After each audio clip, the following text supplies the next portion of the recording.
Hello everyone. आज के video में देखेंगे टॉप 30 मोस्ट इम्पोर्टेंट क्वेश्चन जो कि आपके बीपीएससी 3.0 और स्टेट 2024 के लिए काफ़ी ज़्यादा इम्पोर्टेंट होगा। और आपके बीपीएससी 4.0 का भी एग्ज़ाम का जो डेट है उसे भी क्लियर कर दिया गया है। आपका पेपर जो है वो जुलाई में हो सकता है, तो आपके पास काफ़ी कम टाइम है क्योंकि आपका 3.0 का एग्ज़ाम जून में होगा। और ऐसा उम्मीद है जो डेट अभी निकाला गया है उसका जो बीपीएससी 4.0 का एग्ज़ाम है वो जुलाई लास्ट या अगस्त स्टार्टिंग में लिया जा सकता है। इसका मतलब है कि स्टेट का एग्ज़ाम जो है आपका जून के लास्ट तक हो सकता है। जून के लास्ट में आप पेपर क्वालीफाई करोगे स्टेट और जस्ट आपका फॉर्म फिल करना स्टार्ट हो जाएगा। और आपके पास काफ़ी कम टाइम रहेगा बीपीएससी 4.0 का तैयारी करने के लिए। तो इसलिए अभी से आप लोग जो भी स्टेट की तैयारी कर रहे हैं, चाहे बीपीएससी की तैयारी कर रहे हैं, अभी से आप लोग पूरा तैयारी में लगे रहो। जैसे ही आपका इलेक्शन ख़त्म होगा, पूरा बिहार सरकार एक्शन में आ जाएगा वैकेंसी को लेकर। आपके पास बिल्कुल भी टाइम नहीं देगा अच्छे से तैयारी करने के लिए। तो जो भी अभी आपके पास टाइम है, उस टाइम को यूटिलाइज़ करके अच्छे से तैयारी कर सकते हो। जितने भी स्टेट की तैयारी कर रहे हैं, स्टेट के साथ-साथ आप बीपीएससी का भी तैयारी करो, सबसे आपके लिए बेटर रहेगा। जिसके लिए आपको प्रॉपर नोट्स दिया जा रहा है। सिर्फ़ 300 में आपको हर चीज़ मिल जाता है, जिसमें आपको प्रैक्टिस सेट प्लस थ्योरी, जिसके अंदर 1500 plus question answer with expression साथ रहेगा, जिससे आप अच्छे से प्रैक्टिस कर सकते हो। मोस्ट इम्पोर्टेंट है एनसीईआरटी। बिना एनसीईआरटी कंप्लीट किए एग्ज़ाम में बैठने मत जाना, नहीं तो बाद में आपको अफ़सोस होगा।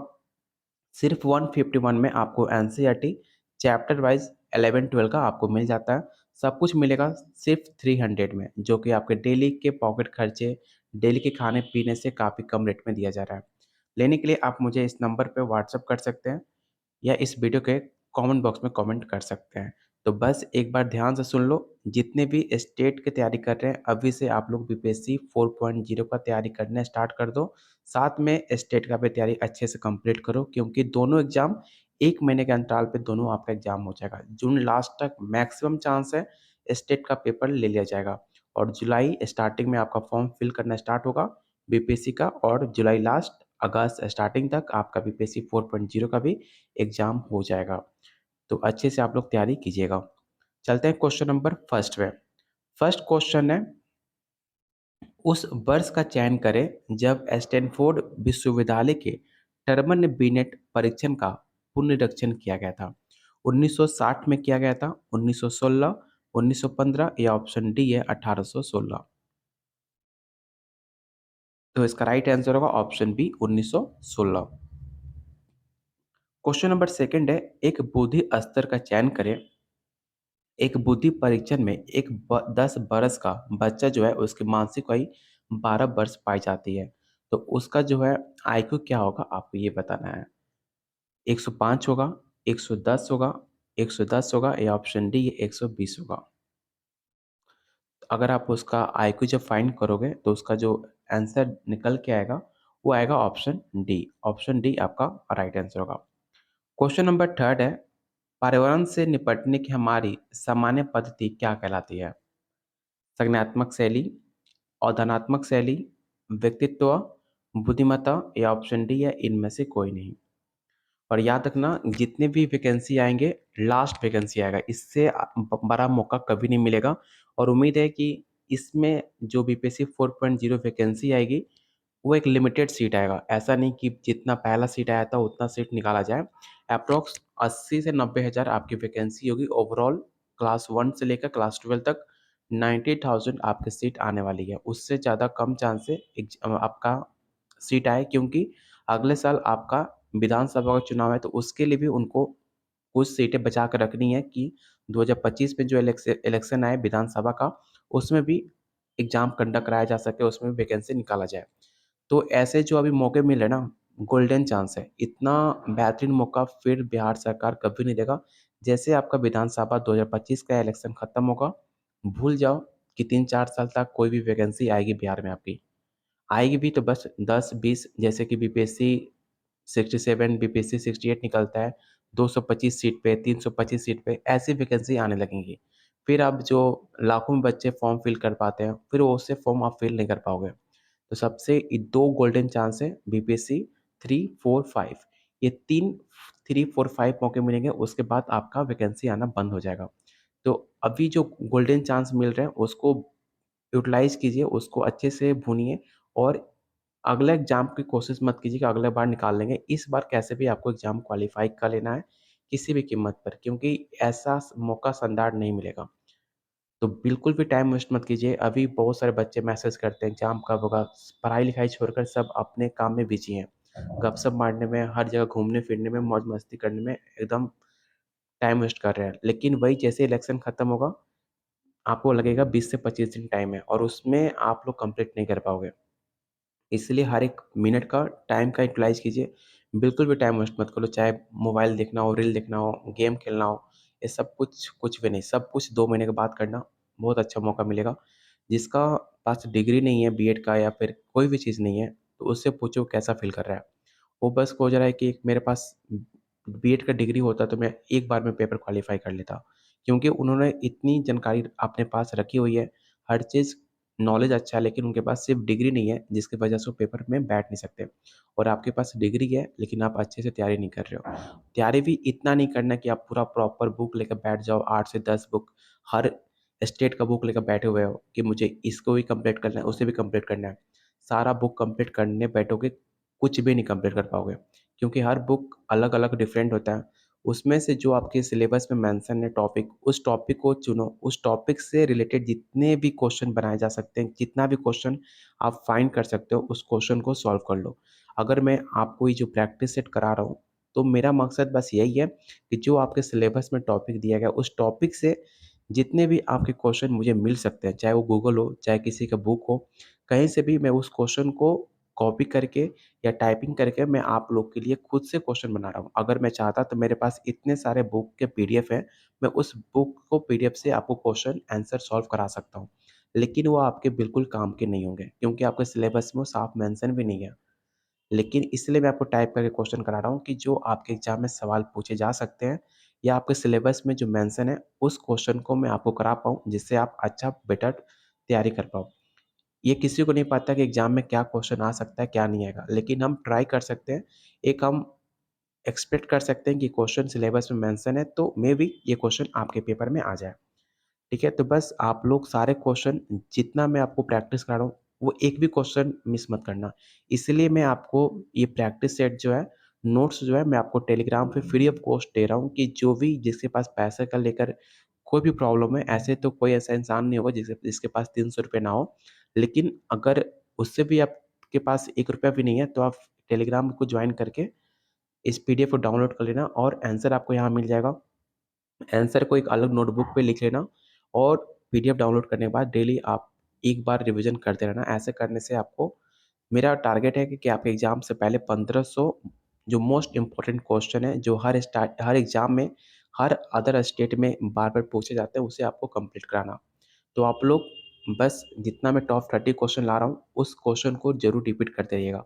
और मैंने जो एनसीईआरटी कंप्लीट करा रखा हूँ, उसे एनसीईआरटी को बिल्कुल रट्टा मार लीजिएगा। अगर आपके पास प्रैक्टिस सेट है एनसीईआरटी का, तो उसका हर एक क्वेश्चन, और मैं कहूँगा वीडियो ज़रूर देखना, क्योंकि वीडियो में मैंने आपको डिटेल में बताया हुआ है।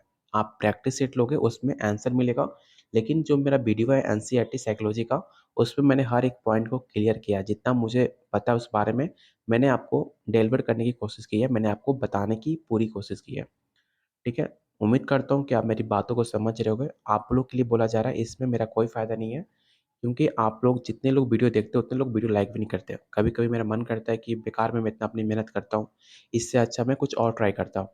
लेकिन बस मेरा यही है कि अगर आप 100 लोगों में से भी 10 लोगों का भी, 20 लोगों का भी अगर आपका सिलेक्शन हो जाता है, सोचो मेरी जितनी भी मेहनत मैं आपके लिए कर रहा हूँ अभी, वो मेरी मेहनत बिल्कुल भी टाइम वेस्ट नहीं होगा, या फिर मेरा जो टाइम है वो बिल्कुल भी वेस्ट नहीं होगा। मेरा टाइम अच्छे से यूटिलाइज़ हो सकता है। तो इसलिए आप लोग कोशिश कीजिए, इस बार वैकेंसी भी कैसे भी हो, सिलेक्शन लेना ही लेना है। ठीक है? चलते हैं क्वेश्चन नंबर 4 पे। क्वेश्चन नंबर 4 है, वो बाहरी उद्देश्य जो उद्देश्यों द्वारा निर्देशित व्यवहार को निर्देशित करता है, उसे हम क्या कहते हैं? उसे हम प्रोत्साहन कहते हैं, या आवश्यकताएँ कहते हैं, या प्रेरित, या ऑप्शन डी या पारस्परिक।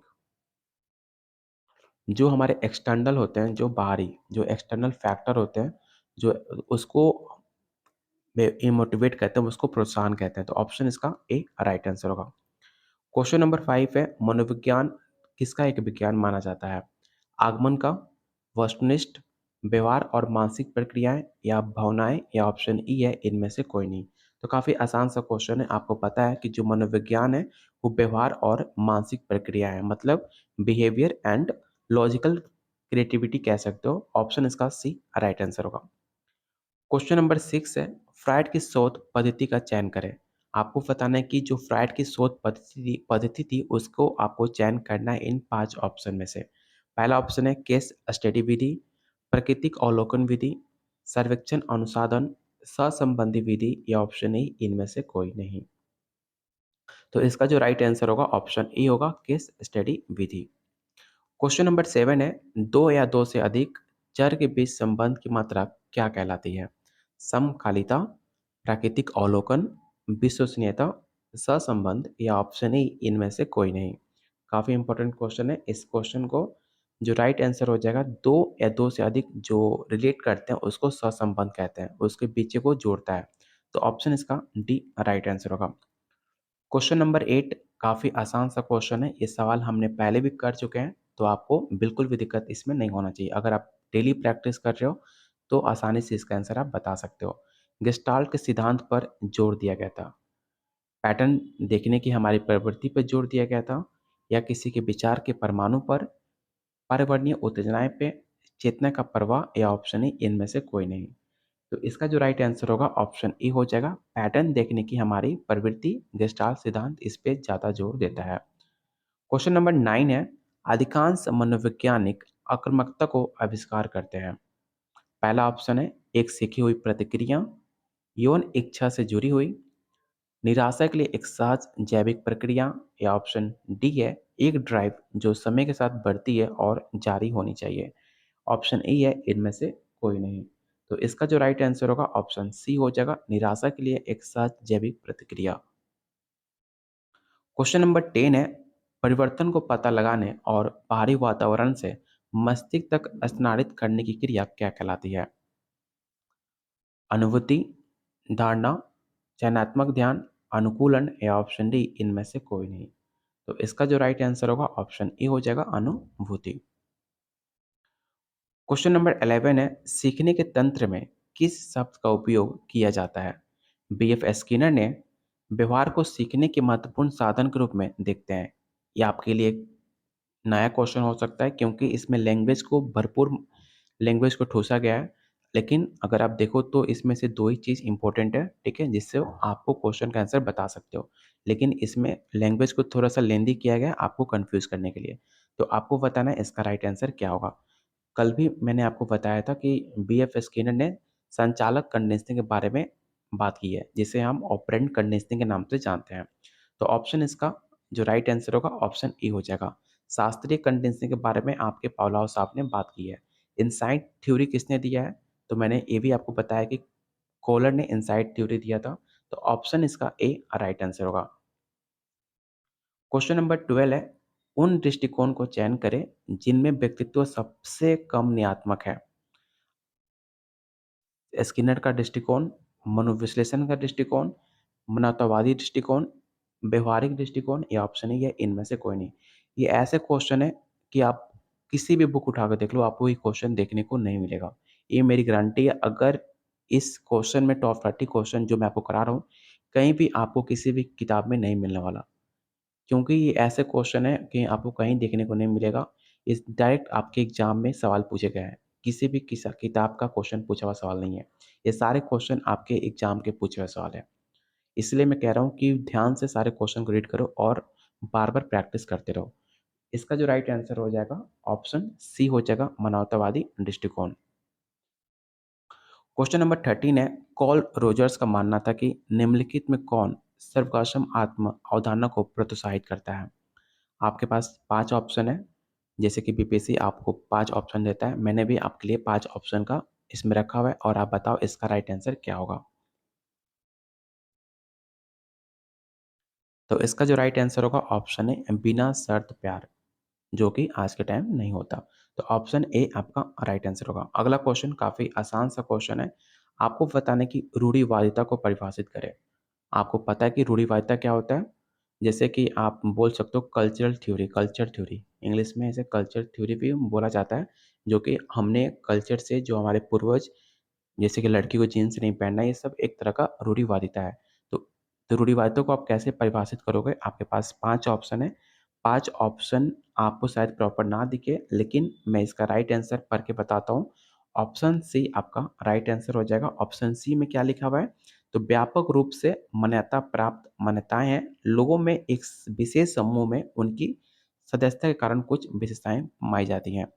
तो ऐसे समझना रूढ़िवादिता, जो कि हमारे पूर्वज द्वारा हमारे समाज में ऐसे कुछ धारणाएँ हैं, जो बनाई गई हैं, जो कि आज के टाइम पे वो बिल्कुल भी सेट नहीं करता। जैसे कि लड़कियाँ जीन्स नहीं पहन सकती, लड़कियाँ, बहुत सारे ऐसे घर हैं जहाँ पे लड़कियों को जॉब करने नहीं दिया जाता है। लेकिन आज के टाइम पे कुछ और है, आजकल लड़कियाँ जॉब कर रही हैं, उनको आरक्षण दिया गया है कि लड़कियाँ देश में आगे बढ़ें। तो बहुत सारे ऐसे नियम हैं जो कि हमारे पूर्वज द्वारा पहले बनाए गए थे, लेकिन आज के समय उसे हम गलत मानते हैं, मतलब टाइम के हिसाब से हमें चेंज होना चाहिए। तो इसका जो राइट आंसर होगा ऑप्शन सी हो जाएगा। क्वेश्चन नंबर 15 है, विकासात्मक मनोविज्ञान में प्रकृति शब्द का उल्लेख उस डैश भाग से होता है जो कि विकास को नियंत्रित करता है? भौतिक, पर्यावरणीय, जैविक, ये सभी, या ऑप्शन डी है ऑल ऑफ दीज? तो काफ़ी आसान सा क्वेश्चन है। इसका जो राइट आंसर होगा ऑप्शन सी हो जाएगा, जैविक। डी राइट आंसर क्यों नहीं होगा? क्योंकि मनोविज्ञान जो है आपके जैविक से रिलेटेड बात करता है। इसमें आपका एनवायरनमेंट शामिल नहीं होता। कहीं हद तक हम भौतिक को शामिल कर सकते हैं, लेकिन इसमें एनवायरनमेंट शामिल नहीं होता।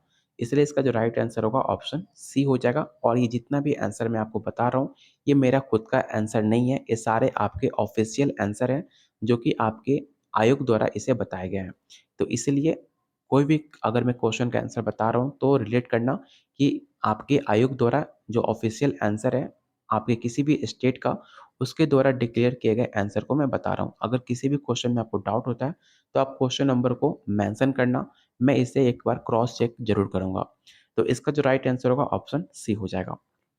क्वेश्चन नंबर 16 है, आपको बताना है कि विकास के अध्ययन में उस कारक का चयन करें जो तंत्रिका तंत्र सहित शरीर के संगठित शारीरिक विकास के लिए सबसे महत्वपूर्ण जैविक तत्व माना जाता है।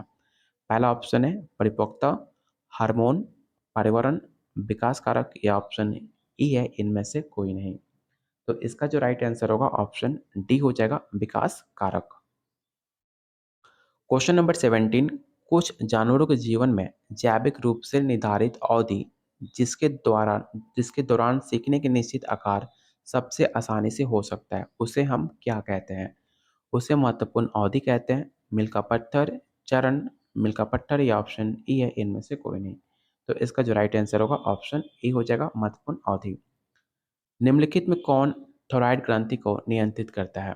काफ़ी आसान सा क्वेश्चन है, आप बचपन से पढ़ते आ रहे होगे कि थोराइड ग्रंथि को कंट्रोल करने का काम चयापचय करता है। ऑप्शन ए आपका राइट आंसर होगा। डैश वो प्रक्रिया है जिसमें बाहरी वातावरण से मस्तिष्क तक पता लगाना, अनुवाद करना, संचालित करना, ये सब कार्य करता है। अनुकूलन, चयनात्मक ध्यान, संवेदना, धारणा, या ऑप्शन ई है ए और बी, या ऑप्शन एफ है इनमें से कोई नहीं। इसमें आपके 6 ऑप्शन है, 6 ऑप्शन में से बताओ इसमें सबसे बेस्ट ऑप्शन क्या हो सकता है? तो इसका जो राइट आंसर होगा ऑप्शन सी हो जाएगा, संवेदना। संवेदना एक ऐसी प्रक्रिया है जो कि आपके एक्सटर्नल एनवायरनमेंट से लेकर आपके मस्तिष्क तक पता लगाना, अनुवाद करना, ये सारे कार्य आपका संवेदना करता है। तो ऑप्शन इसका सी राइट आंसर होगा। किस वैज्ञानिक ने लिंग ईर्ष्या के बारे में चुनौती दी थी? ये सवाल हमने पहले भी कर रखा हुआ है, तो इसमें किसी का भी गलती नहीं होना चाहिए।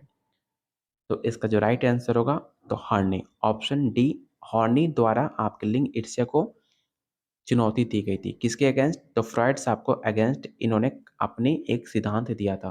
तो ऑप्शन इसका डी राइट आंसर होगा। क्वेश्चन नंबर 21 है, मानवतावादी मनोवैज्ञानिक किसका विचार देना है? तो मतलब जो मानवतावादी है, वो कैसा विचार आपको डिनोट करता है, कैसा रिप्रेजेंट करता है, आपको ये बताना है। तो याद रखिएगा, जो मानवतावादी मनोवैज्ञानिक है, वो आपको स्वतंत्र इच्छा विचार प्रकट करने का अधिकार देता है आपको। तो ऑप्शन इसका सी राइट आंसर होगा। क्वेश्चन नंबर 22, मस्तिष्क को भावनाओं और विचारों से जोड़ने वाला पहला व्यक्ति कौन था? क्या वो डेक्सटोक्टस था, हिप्पोक्रेट्स था, अरस्तु थे या ऑप्शन डी गैलन।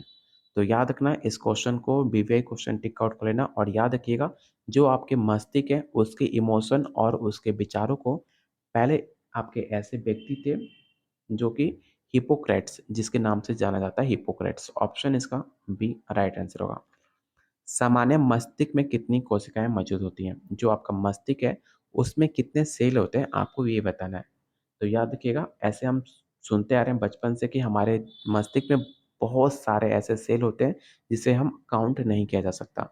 तो ऑप्शन इसका ए राइट आंसर होगा 100 अरब। आप इमेजिन कर सकते हो एक छोटे से दिमाग में जिसे हम मतलब उसको हम इग्नोर करते हैं उसके अंदर 100 अरब सेल है जिसे आप अनकाउंटेबल है उसे आप सोच भी नहीं सकते। ऑप्शन ए आपका राइट आंसर होगा। सेरिबेलम कौन सी प्रतिक्रिया करता है? मैंने भी आपको कई बार बता चुका हूँ कि जो आपका सेरिबेलम है वो आपका समन्वय प्रतिक्रिया करता है। ऑप्शन इसका सी राइट आंसर होगा। क्वेश्चन नंबर 25 मैस्लो के अनुसार निम्नलिखित में कौन सी विशेषता किसी ऐसे व्यक्ति को वर्णन करती है जो आत्म साक्षात्कारी है?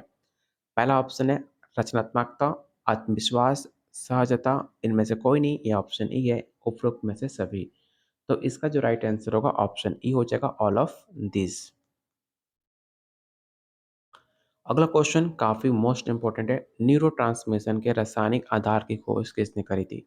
मैंने आपको पहले भी बता चुका हूँ कि न्यूरोट्रांसमिशन की जो खोज है ओटो लोवी ने किया था। तो ऑप्शन का डी राइट आंसर होगा और नाम याद रखिएगा ओटो लोवी। अगर याद ना हो तो ऑटो याद रखना, ऑटो से न्यूरोट्रांसमिशन का खोज किया था। ऑप्शन इसका डी राइट आंसर होगा। क्वेश्चन नंबर 27 है सामाजिक शिक्षण सिद्धांत किसके द्वारा विकसित किया गया था? अभी तक का सबसे आसान क्वेश्चन आपको पता होगा। सामाजिक शिक्षण सिद्धांत के विकास आपके अल्बर्ट बंडूरा ने किया था। तो ऑप्शन इसका ए राइट आंसर होगा। अल्बर्ट बंडूरा का सामाजिक संज्ञानात्मक सिद्धांत किस परिप्रेक्ष्य पर आधारित है? क्या वह एजेंटिक पर आधारित है, सीखना पर आधारित है, व्यवहारिक पर, या ऑप्शन डी इनमें से कोई नहीं? तो इसका जो राइट आंसर हो जाएगा ऑप्शन ई एजेंटिक।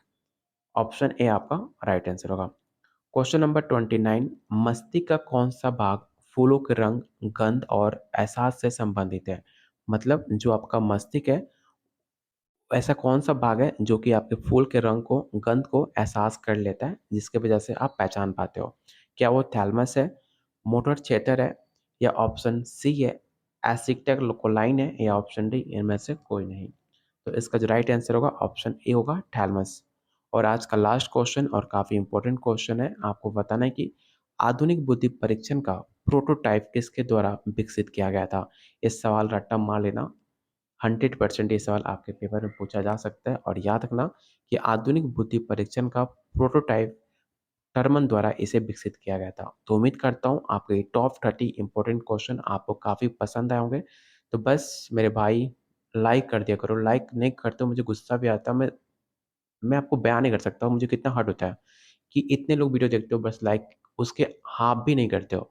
तो कम से कम लाइक करो, लाइक करने में कुछ नहीं जाता आपका। लाइक करते हो तो मुझे अच्छा लगता है कि आप लोग के लिए और इम्पोर्टेंट क्वेश्चन और आप लोग के लिए प्रे किया जा सके। लेकिन आप तो ऐसे हो कि मैं आपके लिए कुछ करता भी हूँ तो आप लोग अपनी तरफ से 1% भी नहीं देते हो। तो वीडियो को लाइक और शेयर कीजिए, मुझे अच्छा लगेगा। और जिन्हें नोट्स चाहिए जैसे कि मैंने आपको स्टार्टिंग में बताया था जिसमें आपको आपके एग्जाम में काफ़ी कम टाइम में, चाहे वो बीपीएससी 4.0 हो, चाहे 3.0 हो, चाहे स्टेट हो, सब एग्जाम में अगर देखो ओवरऑल तो 40 से 50 दिन का समय बचा हुआ है आपके पास। 40-50 दिन में, और साइकोलॉजी ऐसा सब्जेक्ट है जिसे आप 40 से 50 दिन में भी कंप्लीट अच्छे से करना चाहो नहीं कर पाओगे। लेकिन अगर आप सिलेबस के अकॉर्डिंग अगर सब कुछ आपको एक नोट्स दिया जाए, प्रॉपर नोट्स जो आपके सिलेबस के अकॉर्डिंग हो, तो आप अच्छे से कंप्लीट कर सकते हो। तो इसके लेने के लिए सिर्फ आपको 300 पेमेंट करना होता है जिसमें आपको सब कुछ मिलेगा जो कि आपको सिलेबस में साफ-साफ मेंशन है। लेने के लिए आप मुझे इस नंबर पे व्हाट्सएप कर सकते हैं और आपको बिल्कुल गाइड किया जाएगा। जिन्होंने भी नोट्स लिया है मैं आपको प्रॉपर गाइड करता हूँ। जहाँ भी आपको समझ कुछ ना आए आप मुझे इस नंबर पे व्हाट्सएप कर सकते हो। मैं आपके सवालों का जवाब और आपको अच्छा गाइड कर सकता हूँ जितना मुझे आप अपने पास नॉलेज है, उस नॉलेज से मैं आपको बेटर गाइड कर पाऊँगा। तो बस सब कुछ मिलेगा आपको सिर्फ 300 में। लेने के लिए आप मुझे इस नंबर पे व्हाट्सएप कीजिए। बाकी तब तक के लिए कीप वॉचिंग, कीप शेयरिंग।